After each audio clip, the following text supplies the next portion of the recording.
Right, good evening, everybody.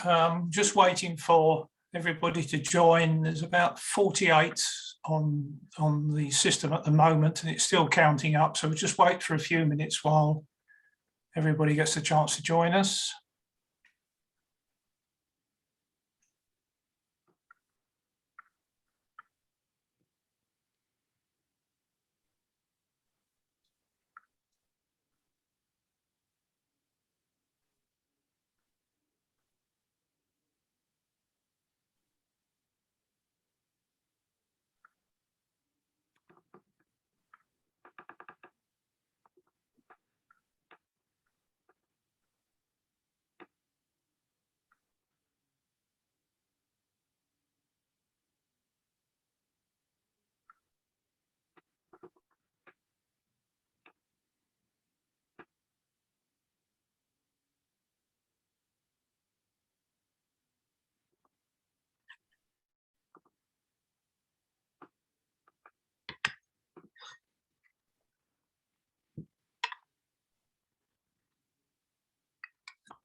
Right, numbers are still ticking up, so people are still continuing to join. So we'll just give it a few more moments for people to log in.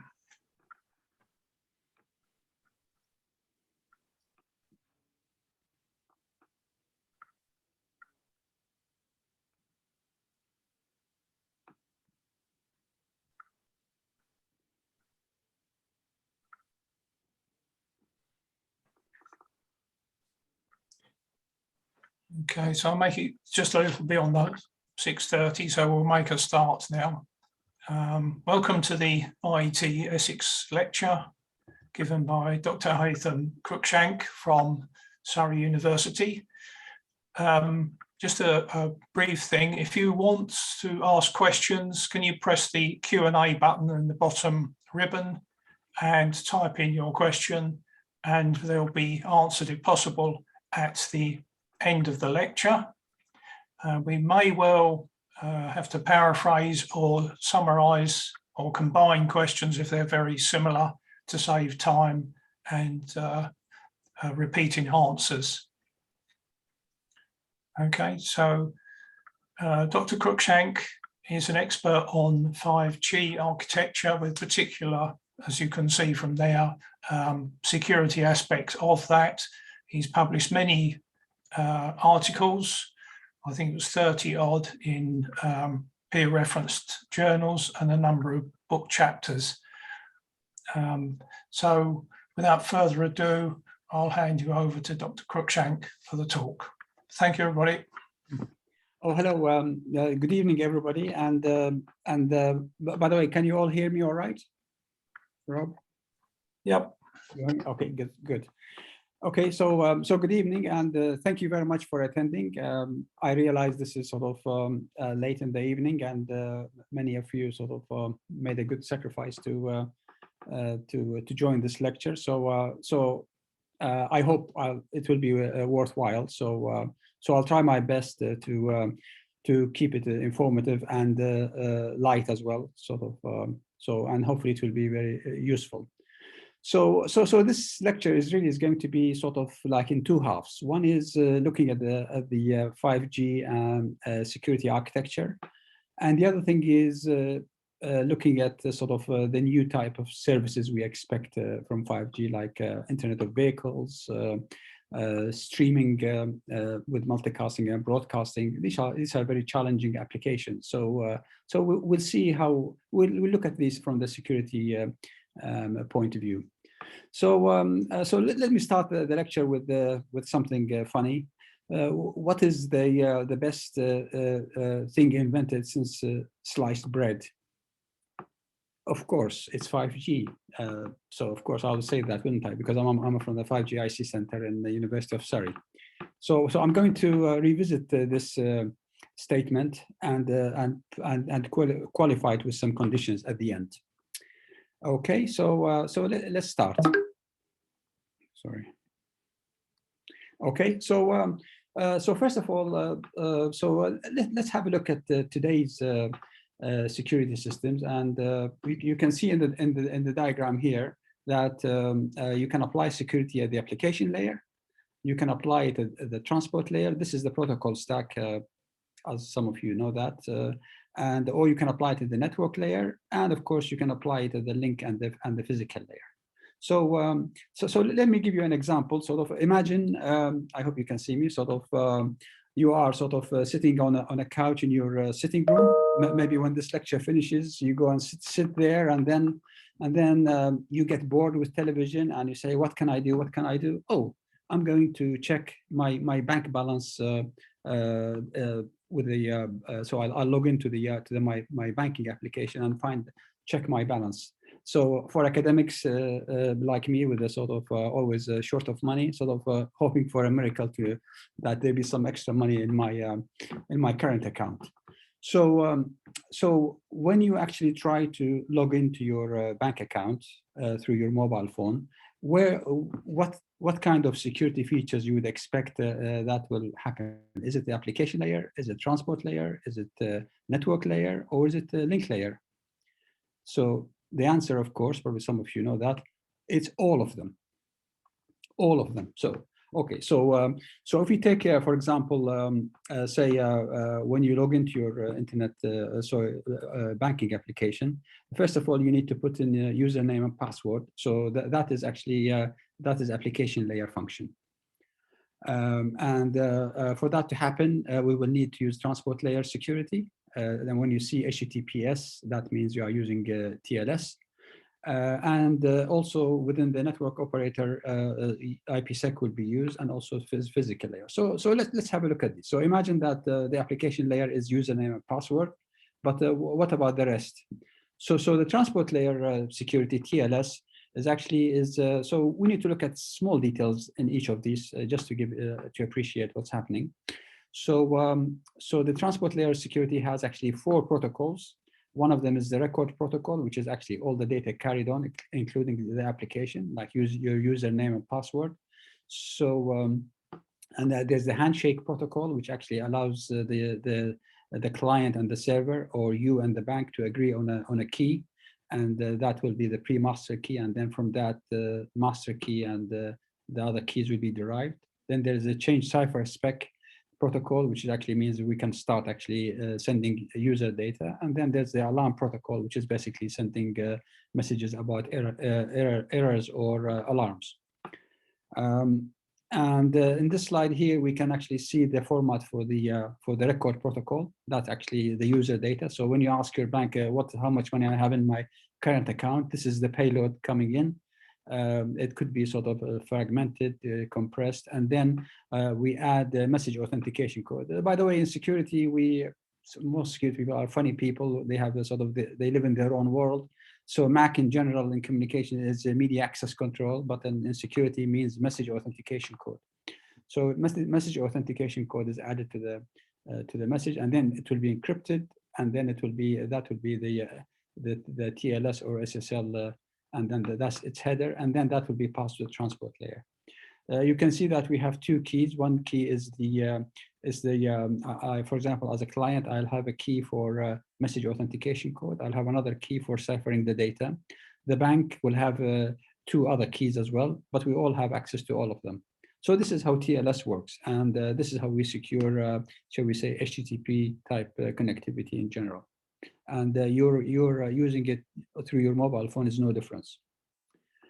So the next thing is IPsec. So IPsec is an internet security protocol, and the one we're going to look at is called Encapsulated Security Payload, ESP. So if you could see, sort of, this is IPv4 and IPv6, and so basically with ESP we encrypt the data above the network layer. So that means the transport layer and the application data. So in your case, we are using TLS plus the data for exchanges with the bank. You can use IPv6, which is very similar. And the most important one we're going to actually focus on is actually in tunnel mode. So imagine that your data, so tunnel mode is used between security gateways. So if you have two security gateways, whatever data IP packets coming in, they'll encapsulate them with a new IP header and then do the IPsec processing on them, which means you're encrypting this time the whole of the payload, which is the original IP header plus transport plus data, and also it will be authenticated. And by the way, as I said, security people are funny people. Sort of sequence numbers in general in communication are used for reliability, but in security, no, it's not used for that. It's used to stop replay attacks, somebody playing old messages. Okay, so that's that. So why do we mention IPsec? Because IPsec actually used in mobile with the mobile operators to secure the data between what's called the packet gateway and the serving gateway. So that example I gave you earlier, that you're sitting in your lounge and trying to have a look at your bank account, see if you've got an extra money. If we extend that example and say, by the way, you managed to get a holiday, so you managed to escape to Greece, and you get to the hotel, you get your phone out, again you are bored and say, oh, I'm going to check my my bank balance. So you try to connect to the bank. So what happens there? This is your bank, and that's your phone. So we are using application layer security plus TLS, and on top of that, there's going to be IPsec in tunnel mode. So these tubes are IPsec in tunnel mode. So between the base station in Greece and the serving gateway in your visited network, let's say it's Vodafone in Greece, and then that will be connected through another, shall we say, IPsec through the internet to your home network. And let's say in this case it's 3 through the packet gateway. The packet gateway is the entrance to the internet. So through the internet it will connect to your bank. Okay, so IPsec here is used in tunnel mode to secure the data between in the home network and also within the visited network. So if you are in a car here, you move to this base station, this IPsec tunnel will move from here to here, but it will be still connected to the serving gateway. If you move a lot further away, so you might be using another S gateway, and in this case, this tunnel will change as well to the new S gateway. So this is a well-known technique used actually in 3G and 4G as well, and in 5G. Okay, so that is IPsec. So now, what about sort of the actual mobile network? So now we talk about the lower layers, sort of the physical, shall we say, the link layer security.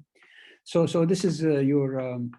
I know the diagram looks a bit complicated. Sort of. So you have the mobile station here. This is the visited network here. Sorry. So this is the visited network, and this is your home network. So when you switch your phone on in the hotel, you are trying to get attached to the network in the visited area, and from your mobile number, it will recognize where is your home network, and it will ask for authentication tokens, authentication vectors, and it will get multiple of them. It will select one of them and pick from that sort of random number and authentication token. It will send them to you. So you will use the authentication token to verify the authenticity of the home network. And then you will compute a response, which is a response to the random number. And then you send it to the visited network. The visited network will look at that and compare it with the expected response.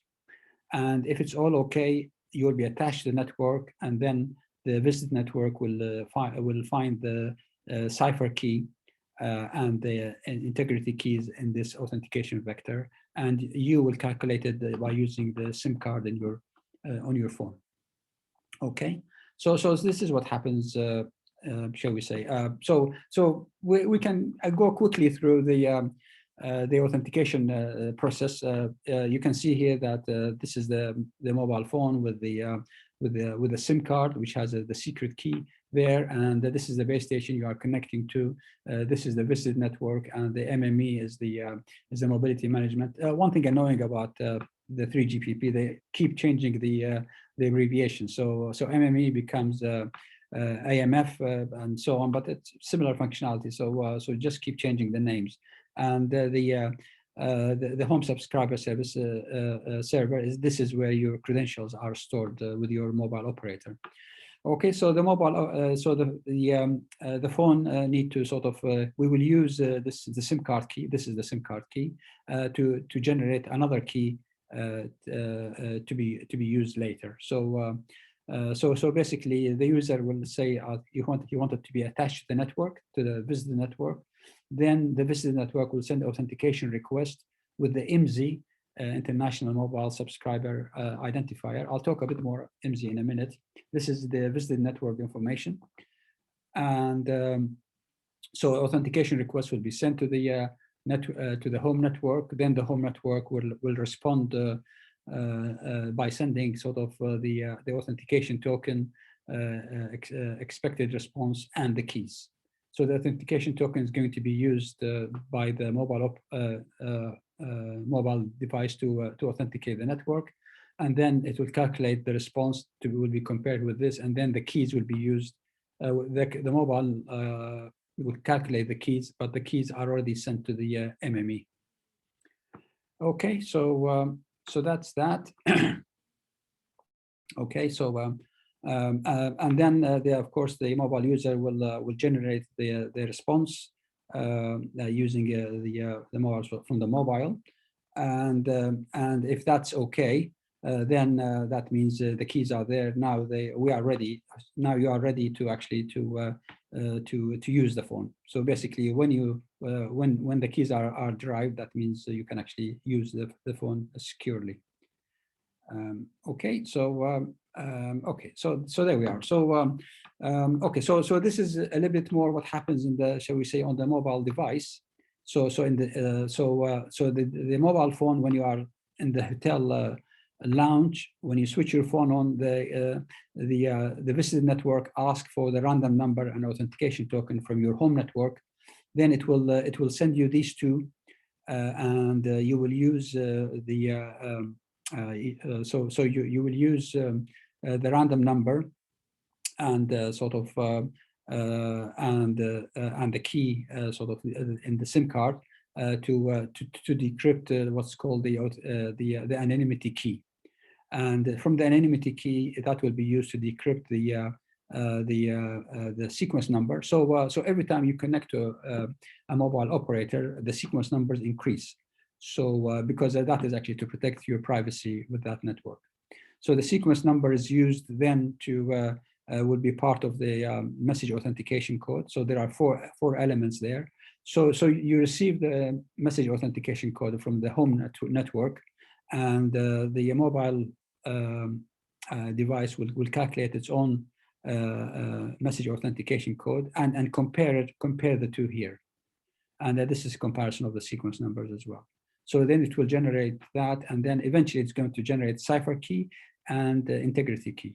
Cipher key normally used for encrypting your voice. So when you speak on the phone, the data transmitted over the air is encrypted with this key, and the integrity key actually is not used for voice, but it's used for the integrity checks of the signaling messages you send.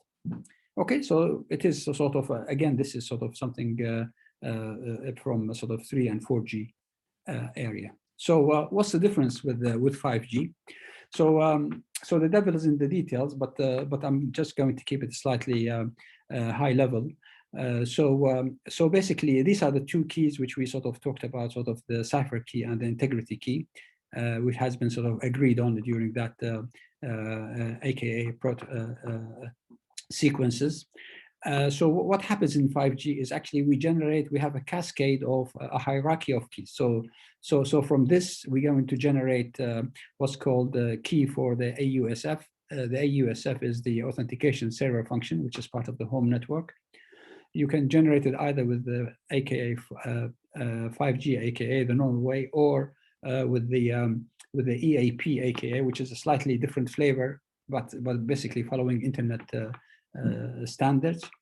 And from the AUSF, we generate another key called the SEAF, which stands for Security Anchor Function in the Serving Network.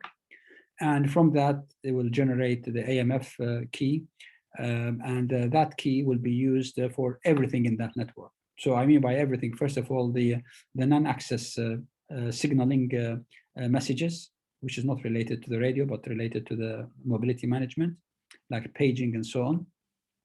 There's also the keys will be used with the base station, which two types of keys. One is for radio resource control messages, and also for the user data, UP user plane data, sort of integrity and encryption. So basically, we're going to have keys to be will be used to secure everything in the network. So in the past, it was just these two keys. Now we secure everything in the network, including all the radio messages. This bit here is interesting one. So this one, this is called the non-3GPP access interworking function. So that is basically you'll be able to connect your phone to your operator through, shall we say, a Wi-Fi network. So if you go to Starbucks cafe, for example, and you connect to their network and have internet access, this is not what I'm talking about. What I'm talking about is actually to be able to access your home mobile operator network, but using a Wi-Fi as a untrusted network. So that means an IPsec and tunnel mode will be established between your phone and your home network through this Wi-Fi network. So basically, everything encrypted on that Wi-Fi. Okay, and then we can so the big question here is, which is in blue, is so we have all this authentication and trust initialization in mobile networks anyway. So is there a way we can use that to ease sort of the use of applications for 5G? By the way, I would like to think about 5G as a trivial example, as a coat stand. You know, the things you hang your coats on, a coat stand. So so in the past, mobile networks, they had just lightweight coats, like used for voice and internet access. But nowadays we have some really heavy-duty coats which will be hanging on this network, sort of connected autonomous vehicles, sort of multicasting and broadcasting networks, Internet of Things, and so on.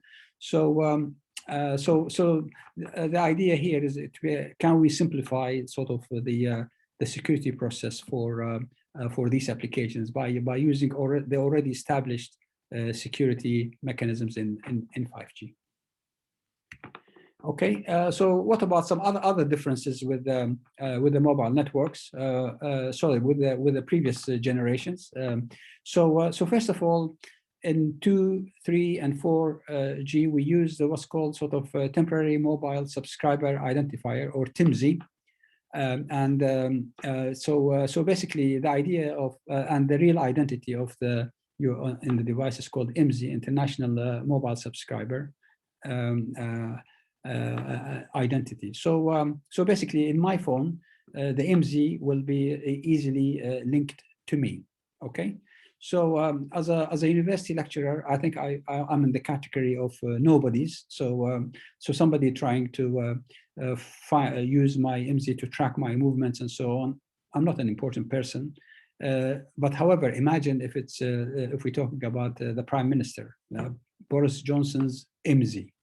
So imagine if somebody actually manages to identify sort of when the phone is transmitting, actually manage to identify the IMSI belongs to the Prime Minister. So you can imagine how much interest there will be there. First of all, the newspapers looking for sleazy stories and so on, phoning somebody late at night and so. On the other hand, sort of other organizations, sort of we have a more or less like a cyber war with the Russians and Chinese. So I'm sure the Russian and Chinese security agencies will be very, very much interested in tracking the IMSI for the Prime Minister. So that's the reason why it's mobile networks always use temporary the TIMSI instead of IMSI. But having said that, actually in the old versions, sometimes the IMSI is transmitted in the clear. So that means at certain moments in time, you can actually catch the IMSI, and there is some IMSI catchers sort of available, sort of hardware and software. So in 5G, of course, they changed the name. Sort of the IMSI is called the Subscriber Payment Identifier, or SUCI, and this one is never transmitted in the clear. So that's a big difference with the previous generations. We never transmit the SUCI or the open identifier. We always use something else called Subscriber Concealed Identity, SUPI, instead of that, and we use what's called ephemeral or temporary public and private keys. I'll explain if it's needed. Also in 5G, there's less trust in the visited network. So that means the authentication process between you and the mobile operator happens directly, and the visited network just forwards it forward and backward. And after being authenticated, and then the SUPI will be sort of, and the ciphering keys will be sent to the visited network. The other thing is there's something called sort of security edge protection, the SEPP, and this is means it's a single point of entry to the mobile network. So say for example, in our example in Greece, sort of Vodafone in Greece and 3 in UK. They talk to each other through this security edge protection proxy. And of course, on the internet, normally service providers, they talk to each other through IPX or IP exchange network. This is big exchange network between operators. So that means we can actually securing the connection between operators. So that is something also strengthen the security. Okay, so if I go back to this diagram again and say, well, so what's the difference between this and the current and the 5G? So basically, in 5G, we actually, the whole process of authentication is always happens with the home network, and so these elements are not sent to the are just forwarded encrypted to the VLR, and then the user will be able to get these components and send them back directly to the home network via the visitor network. And finally, when all agreed, then the CK and IK will be sort of sent to the visitor network for the rest of the keys to be derived, or actually from the CIF onwards.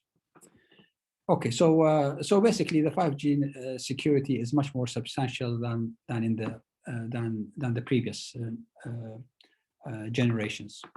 So of course, I mean, if you are not a network engineer, if you're not communications engineer, then okay, it is okay. But how does that affect me or the application I work on? So there are many sort of promises in 5G. Sort of here are sort of the three major use cases. So the first example is using what's called ultra reliable low latency communications, URLLC. So this is designed for mission critical applications like intelligent transport systems or Internet of Vehicles. So this is quite really difficult. You need ultra low latency and ultra reliability. So So that is really, I mean, and it's a mobile network. So if you had just an optical fiber between the two, it's okay. But in a mobile network, it's really a big ask. The other one is the enhanced mobile broadband, and that means we are sort of trying to use sort of multicasting and broadcasting. I'll talk about that in a minute. And the other type, of course, is IoT. So I'm going just to talk about the first two because of the challenges they gave us. Okay, so so I'm going to talk now about these two applications. So first of all, intelligent transport systems or driverless cars. So this diagram actually was given to me by one of my Chinese students. Apparently, this is a common occurrence in Beijing. So you can see all these traffic jams, and apparently monkey drivers, I mean cheeky drivers, cause traffic jams. So basically, what this slide is saying that if you are in a traffic jam, it's your own fault. Sorry. So on the other hand, if we had driverless cars, we will have less traffic jams. It will be more safe, and everything will be lived happily ever after. Okay. So there's a lot of effort around the world to make the sort of intelligent transport system work or driverless cars work, and from the security perspective is imagine all these cars sort of very close to each other, and they send messages to each other for safety reasons to make sure that the others know where your car is located in relation to the others. So, but you can imagine how many messages each car has to send, about 10 messages per second about its location. So you can imagine how many messages you can receive every car from the surrounding vehicles and also the infrastructure. So the challenge there is how do we actually provide security without actually breaking the time limits, because you have to send 10 messages per second. So you have 100 milliseconds really to authenticate all these number of messages you're receiving from the others. So it's a big challenge from security point of view. So this diagram actually shows the 5G architecture in relation to Internet of Vehicles. So in this diagram you can see that we have so we have to add new elements to the 5G network. So in general, mobile networks, you have, this is sort of the base station, and if you're talking to somebody, even if he's a few hundred yards away from you on the phone, your communication always goes through base station. You never talk to them directly. But for vehicle networks, we need direct communications. We need the cars to talk to each other directly. And that's why a new standard has been specified called PC5. Don't ask me what it stands for. It's a side link, sometimes called side link.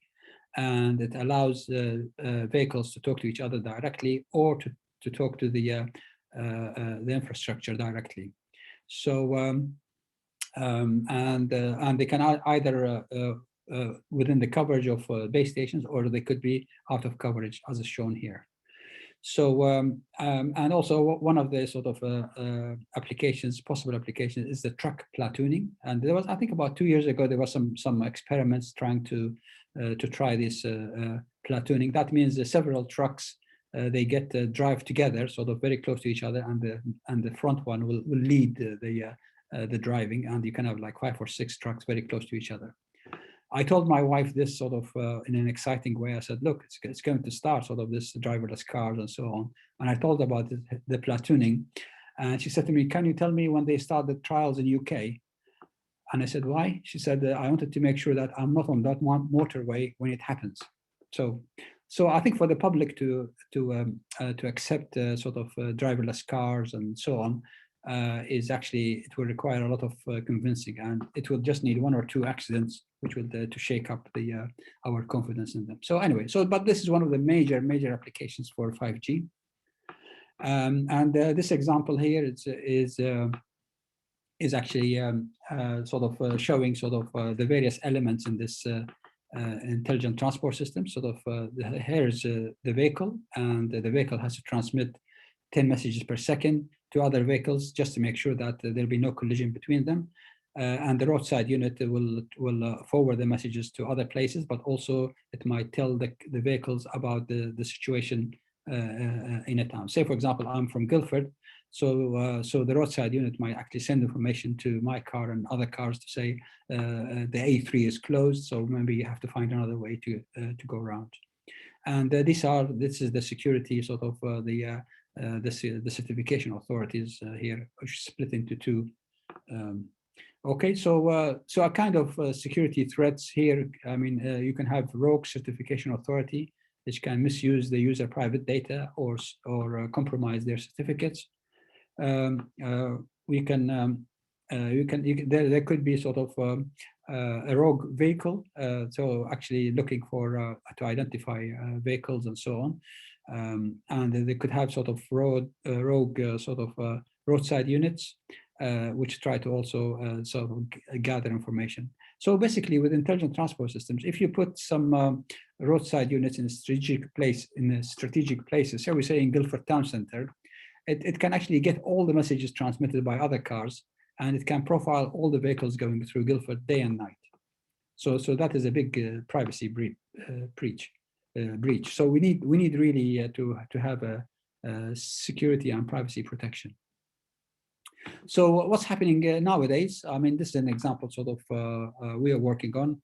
And the paper submitted. So basically, here we sort of what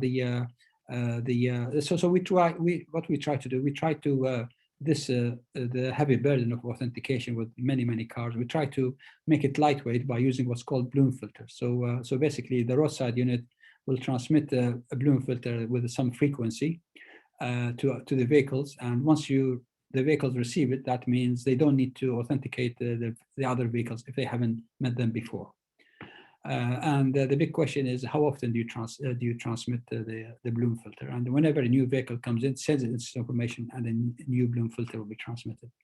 So basically, by using machine learning, we will be able to do that. So I'll talk about this if it's needed. And this diagram shows that if we use machine learning, that it's better than the traditional. So the traditional way, which is in the standards, we use elliptical curve digital signature algorithm. So basically to authenticate the safety messages, but it is heavyweight compared to bloom filters, especially with machine learning. And you can see you can have because it's lightweight, you could do more authentication than the traditional method. And also it has a sort of less computational, the need for computational power, because it's much more lightweight. So it's better. So the question is, when it comes to 5G, I mean, will we be able to use the 5G security mechanism and then derive new keys to be used here? Yes, of course, because if you have this initial authentication process already done, so probably we don't need this bloom filters and so on. You might be able just to use a simple token derived from your AKA protocol, which I showed you earlier, to provide you with the instant authentication to your neighbors. Okay, so the other example I'm trying to use here is we have another project called 5G Vista. And in this project, we're trying to use the 5G and 4G infrastructure to provide sort of, shall we say, an advanced or enhanced streaming in a sports stadium. So imagine you are in a stadium. There are multiple cameras. This is only one shown here, but multiple cameras, six or eight cameras, and you have maybe I don't know, let's say 20, 30,000 people in the stadium, and you have big screens around the stadium. So the promise of this project is basically any of the users, these are the mobile phones, will be able to stream the data from any camera in the stadium. So for example, you're sitting behind one goal, you'll be able to stream the data from the other goal. Then you can see everything in sort of in real time or near real time. Okay, so to do that, actually we need sort of what's called the MBMS or the new version, further enhanced mobile broadcast multicast service, and the other entities. There are many entities here, but the Mac Mobile Edge Computing and also the BSCC stands for Broadcast Service Multicast Service, which is sort of a combination of these. By the way, I mean, you would think sort of what's the fantastic thing about this? It's basically if you are live streaming, shall we say, the BBC One or ITV, that stream is actually will be sent to you in unicast. So if you're watching a football game, shall we say, on your mobile phone, and there are another 10,000 people, they are streamed in unicast to each of these 10,000 people. So in a way, it's just not very efficient. So broadcast networks exist today, but they are completely incompatible with the mobile network 4 and 5G. So the solution is either we can have overlapping broadcast network and the mobile network, or we can actually have it native there, but that is not ready yet. Maybe we have to wait until release 18 or so. So, okay, so in this example, you can see you can use multicast to get to the base stations, and then after that, you do broadcasting within each cell. So does the initialization using 5G AKA help? Yes, it will make it much more dynamic in this case. So let's just give you sort of an extreme example. In July this year, in the Euros football, I hope you all watched it, England and Italy, about 30 million people watched it in UK, about 30 million people, let's say, in Italy, and let's say around the world, sort of 74, that bring it to 134 million people watched it. So can we provide this service here to 140 million people? So from the security point of view, actually we can. So by using sort of key infrastructure, sort of a logical key hierarchy binary tree, we can actually do the key management for this large number of people. So LKA helps us with the scaling, and okay, yeah. So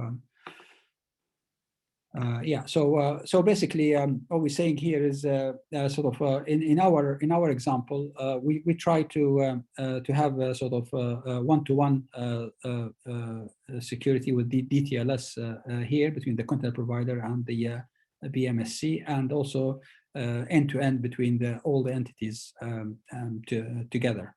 So between the content provider and the mobile nodes. So that's end-to-end. Okay, so that's what these are points. We use point-to-point.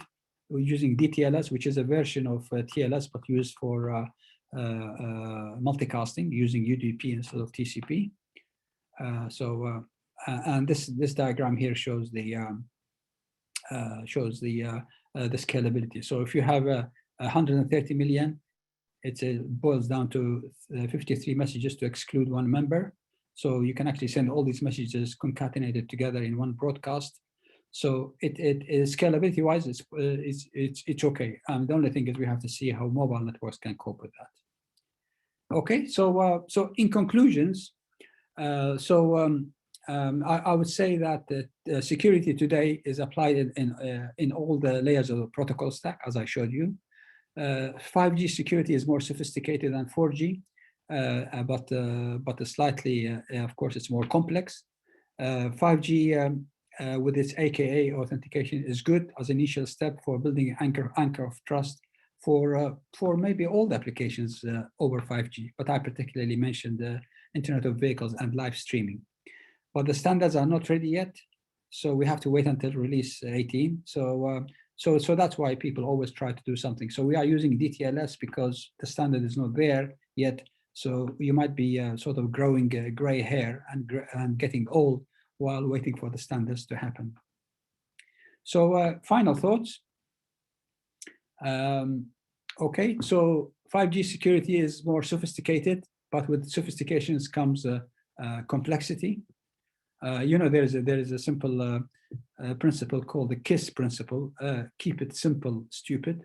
But actually, the 5G is quite complex.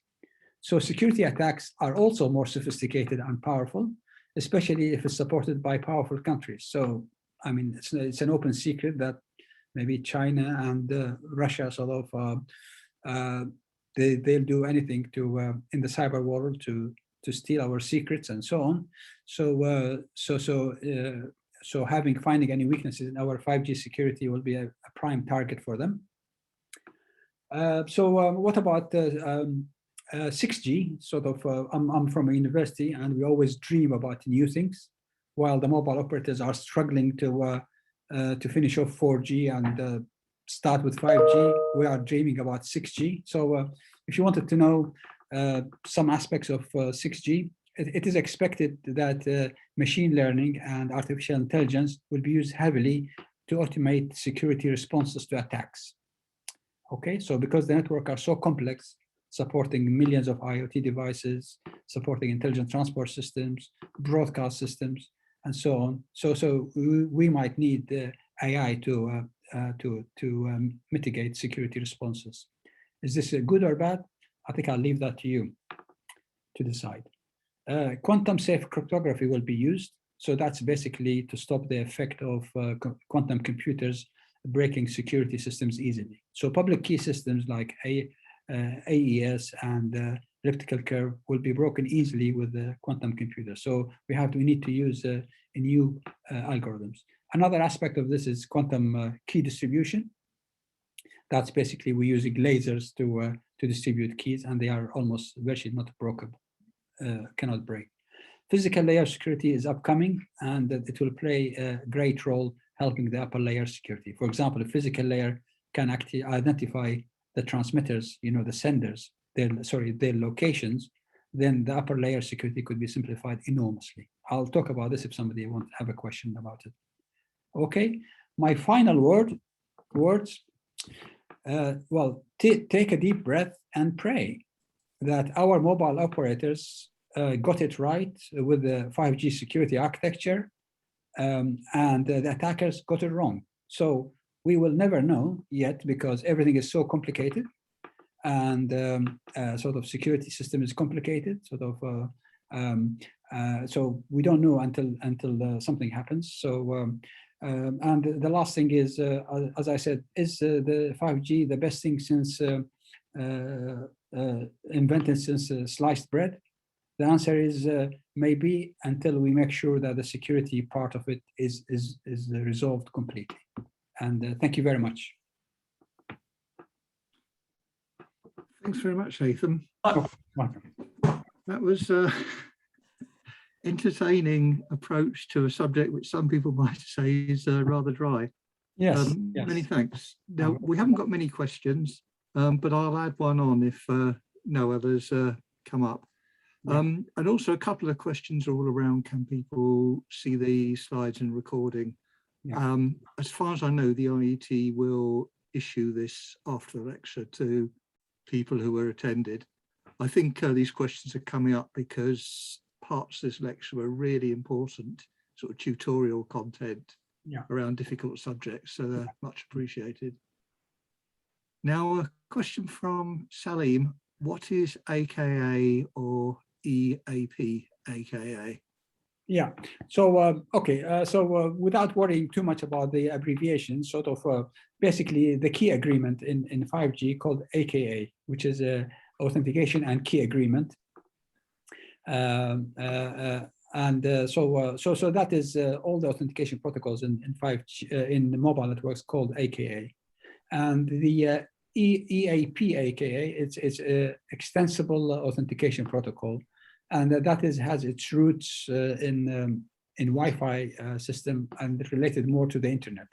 So you have to remember that internet and mobile operators, they come from different worlds. Internet sort of an American invention, the mobile sort of more European, started with GSM and so on. So they come from different worlds, but as the internet now everything over IP for mobile networks, then there was a need to actually provide some more authentication mechanism, which is comes from the internet world. So that's the difference between the two. Sort of, I hope that's enough. And the slides will be available, of course, as Alan will. I don't know. Will they be available for the people if they want them?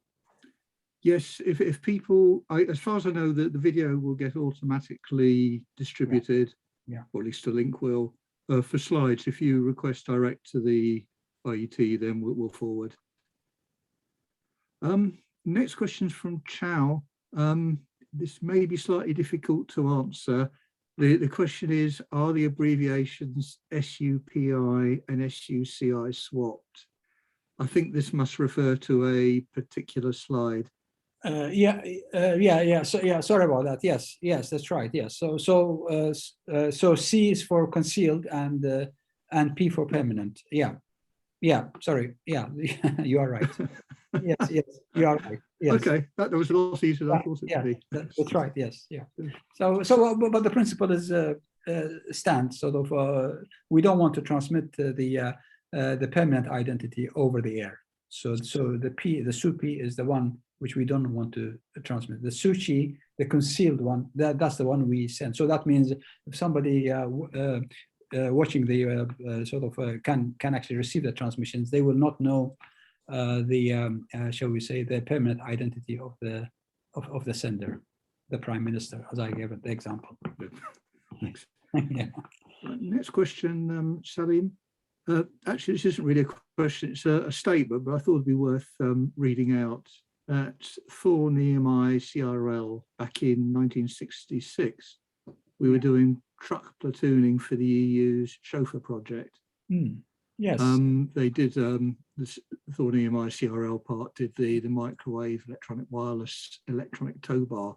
Yeah. So it's interesting. This goes back quite a long way. Yes. Okay. I mean, I can answer that as well. So it's basically intelligent transport systems. It's quite a difficult thing. So, for example, ETSI and the IEEE, they went through an awful long time trying to define the standards for this sort of. So basically, it was. I mean, the original standard was a version of Wi-Fi called 802.11p. Which is a licensed frequency to be used. And after a huge amount of effort and so on, Americans went their own way and said, yes, we go with that. The Europeans, because always think about money, who's going to pay for it? Because if you have like a Wi-Fi network, you have to build one for the whole country to do. And so after a long time, I think the consensus now in Europe and in America is actually to use the 5G network as the backbone network for intelligent transport systems. So maybe when the trials were made in the 1996, I think the principles were proved, but of course for the real network to happen, you will need on the motorways. The whole network is established on motorways and other places, and of course the standards as well. Sort of now the standards in ETSI and IEEE are there to for the messages to be exchanged and so on. Yeah. Thanks. Mm-hmm. Right, I'm going to cheekily slip in a question of my own. Yeah, go ahead. This is in the case of vehicle-to-vehicle communications. Yeah. If I want to communicate with the vehicle in front of me, yeah, I guess I'm not going to know its what should I say, IP address or phone number. Yeah. How do you actually know which radio signal corresponds to which vehicle? Yeah, so basically for vehicle-to-vehicle communications, it's a broadcast system. So every vehicle will transmit 10 messages per second saying, I am here, this is my direction, this is my car dimensions, that's my speed. So if every car transmits that to all the other cars, then they can work out exactly where everybody around them are. So if I receive a message from a car saying I'm doing 120 miles per hour and I'm about sort of 100 meters from you, that is the most important message I need to resolve. Is this guy going to hit me or not? So the cars actually don't talk to each other directly. So they just broadcast messages to everybody because it's not one-to-one. It's more sort of safety related. So so they all have to transmit, and also the RSUs help as well because they send even more information, especially for things which are far away. Say, for example, in Guildford, if I'm in the university, but I don't know what's happening on the A3. So we might get a message from Guildford, the council, to say the A3 is closed, maybe you have to use this road instead. And this will be like real time. Thanks. Yeah. All right. Very nice question here from Farid. Was security and privacy in 5G thereby design? or was it bolted on like the internet? No, it was by design, because 5G comes from previous generations, 4G, 3G, 2G, and the security basically became more and more complex as you went through the generations. Now the security is sort of yes, it's very sophisticated, but the thing is, with the sophistication comes complexity. So it provides privacy because you always hide the identity of the mobile phone. You don't transmit it in the clear at all under any circumstances. There's also this security proxy gateway between mobile operators, so that makes sure that nobody else can wiretap into the communications between them. So it is more sophisticated, but at the same time, it is once you have it so very sophisticated, then maybe intruders or attackers will find a way. By the way, may I say that Huawei, I mean, they are not the good guys at the moment, but they contributed to the standards, European standards, quite a lot. The PC5, I think it was they contributed heavily to that. So if you are sort of think about it in a nice way, they are actually helping to build the driverless cars.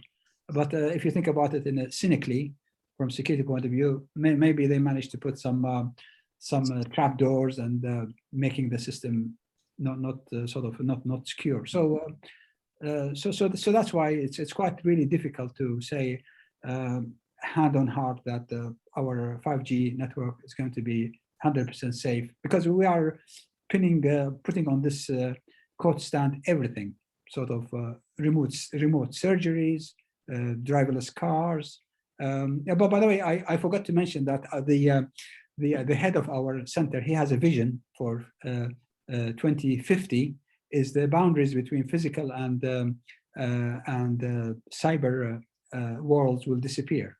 So in other words, when you do your Zoom session in 2050, it's going to be as real as possible, 3D and as real as possible. And remote control of factories or airplanes will be as real as if you are in the cockpit. So we are really heavily depending on the 5G network in the future. So let's hope security will not let us down. This leads into the next question about how is low latency ensured in 5G? I guess this is straying slightly away from the security area, but a quick overview. Yeah, so I think the key technology which allows for this low latency is actually using MEC, mobile edge computing. Okay, so imagine that you're doing a video streaming. I mean, just as a simple example, normally the video server is somewhere hosted by, I don't know, Amazon, somewhere deep in the internet, and it's downstream to you, maybe from China all the way to the base station and then to your mobile phone. So if you wanted low latency, a lot of that data should be stored on a Mac mobile edge computer, which is very, very close to you, to the base station, very close to the base station. So that means when you receive it, it's going to be in the order of microseconds or milliseconds, as opposed to a long time. So in fact, in 6G, the network is going to be very dynamically sort of configurable, in the sense that if you're downloading a video service, I've seen some slides, people talk about that. So basically, if you're downloading a video stream, so the video server will be actually installed near the base station where you are. And if you are in a car driving, that server will move with you to the next mobile edge computer as you move along. So that means that video will be sort of transferred through the network from one place to another to stay close to you. And that means you will have a very, very good reception and very, very low delay. Thank you. Yeah. Actually, we're getting more questions coming up. Yeah. I guess we're still under an hour, so we can probably do about 2 more. Yeah. So we've got currently, this is stepping back a bit to international situation. Currently, there's developing hostility between nations with accusations of cyber attacks, hidden bugs in software, etc. Is it likely to affect international standards and the development of future networks by alliances rather than by the sharing of skills and protocols? Well, I mean, the reason for the international standards, that means somebody manufactures equipment should be compatible with the equipment from another manufacturer. So, so from the business point of view, I think it's very, very important to have things are compatible with each other. Once you have something that's only built for special purpose, I mean, say military purpose, maybe it doesn't matter to be compatible, but for others, I can't imagine any manufacturer of routers or base stations or core network. I mean, it has to be compatible with the other. So there is no other way. The only thing we have to make sure that actually, from security point of view, it's sound. So in my opinion, I think each government they have to do their own. You cannot rely on if somebody says my equipment is safe.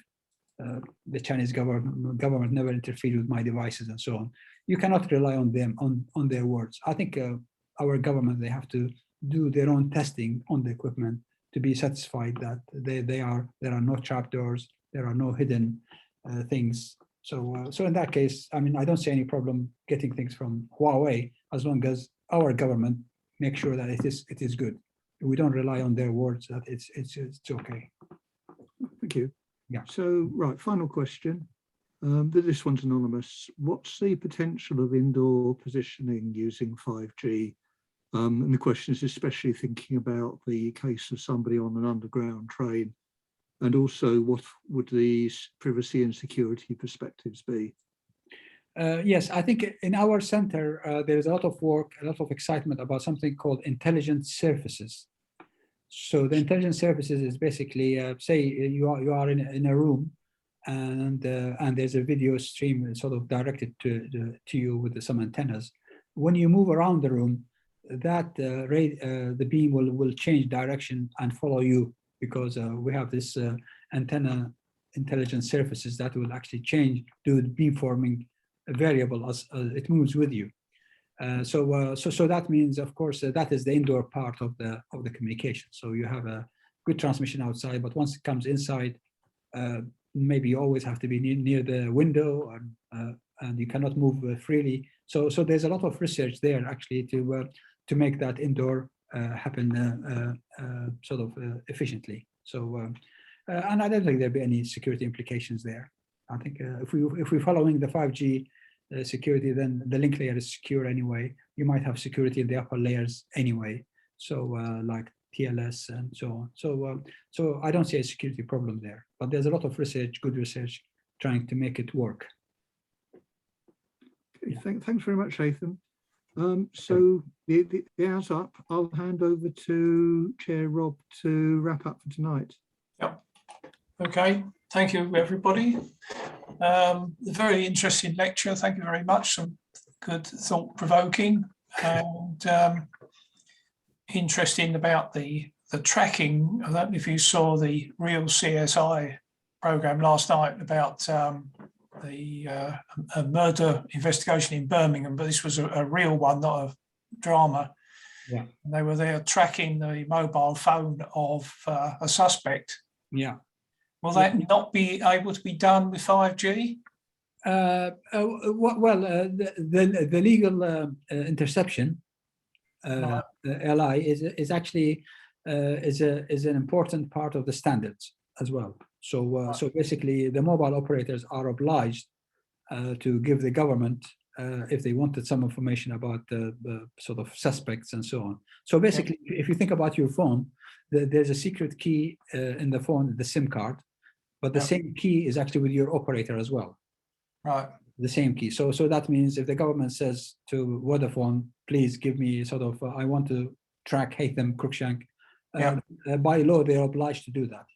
Okay. Yes. As long as there is a lawyer, sort of a judge and so on, prove that. So. Yeah. Okay. Thank you very much. Very interesting lecture, and we'll talk again to everybody else. And thank you for attending, everybody. We had quite almost 80 attendees, so that was very good. Thank you, everybody, and good night.